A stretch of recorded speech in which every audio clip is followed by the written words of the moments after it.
Waheguru Ji Ka Khalsa, Waheguru Ji Ki Fateh. Welcome to this segment of Khoj Gurbani's a-sabad-a-day. The recitation for the day is the third passage from Sopurukh Bani, Asa Mahalla Pehla. Tit Saravararai Bhaile Nivasa, Pani Pavak Tineh Kiya. Pankaj Moh Pag Nahi Chale, Hum Dekh Teh Dubiyale. मन एक न Chetas mood मना हर बिसरत तेरे गुण गलिया रहाओ ना हो जति सती नहीं पढ़िया मूर्ख मुग्धा जन्म पया प्रणवत नानक तिनकी सरना जिन तू नाही विसरिया. So in this passage what we are seeing is that life has been likened to a pond where the water is like fire or fire-like. Tit Saravararai Bhaile Nivasa, Pani Pavak Tineh Kiya. Now, in Gurbani, we know that this is a metaphor for the fire of desires that burns within. Humans are placed in a system where desire is the fuel for action, desire and attachment. So this line can also be read to mean that life emerges from a mix of the elements that we live in an enclosed system. Either way, both these meanings lend themselves to this passage. Pankaj moh pag nahi chale, hum dekha te dubiyale. Pankaj means a lotus and symbolizes spiritual enlightenment in many cultures. So a lotus, as we know, grows in muddy water, which has been signified here by the term moh or attachment. So that's the muddy water. And the pankaj or the lotus is a metaphor for the inner self of the individual. And this setting is a metaphor for the human condition. So the flowering of the mind in the midst of the quagmire of attachment and desires, the world that we live in, is really the metaphor of this Shabad. And the lotus, as we know, blooms when it receives sunlight. And in this line, the Guru observes that the lotus is stuck in the mud and he sees no movement, that is to say, no opening of the flower. Why? We will find the answer in the next line, the Rahau Tuk, where he says, Man ek na chetas mood mana, har bisrat tere gun galaya.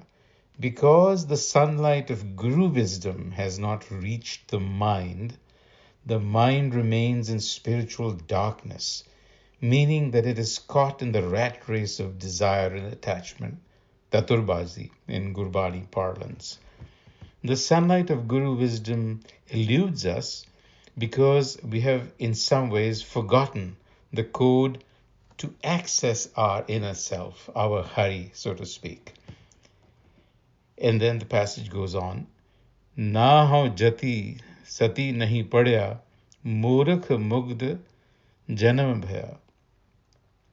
Lacking in wisdom and intoxicated by desire, the mind drifts aimlessly.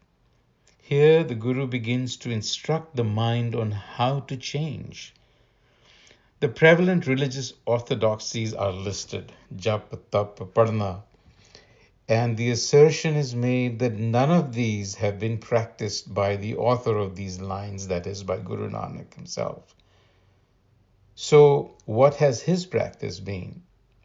We get an insight in the next pankti where he says, Pranvat Nanak tinki sarana jin tu nahi visraya. Nanak prays for sanctuary at the feet of those who have found the way to their inner self. In other words, those who have accomplished this journey. So his advice is to seek out those who have solved the problem and in turn can act as our mentors. So some interesting thoughts.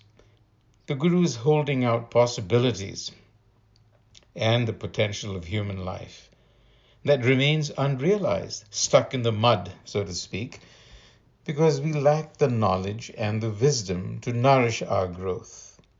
So being a Sikh literally means that we should be lifelong learners. Are desires and attachments bad? I think the real important challenge is not whether or not it's bad, but the real challenge is to have the wisdom to evaluate which course of action to take and which one not to take, which desire to entertain and which one to just banish. That is probably the more important thing, because we are being reminded that we are in a sea of desires and attachments. Can't escape them, but you can have the wisdom to discern which ones are beneficial, which ones are not. So beyond deciphering desires, the wisdom of non-attachment must also be cultivated.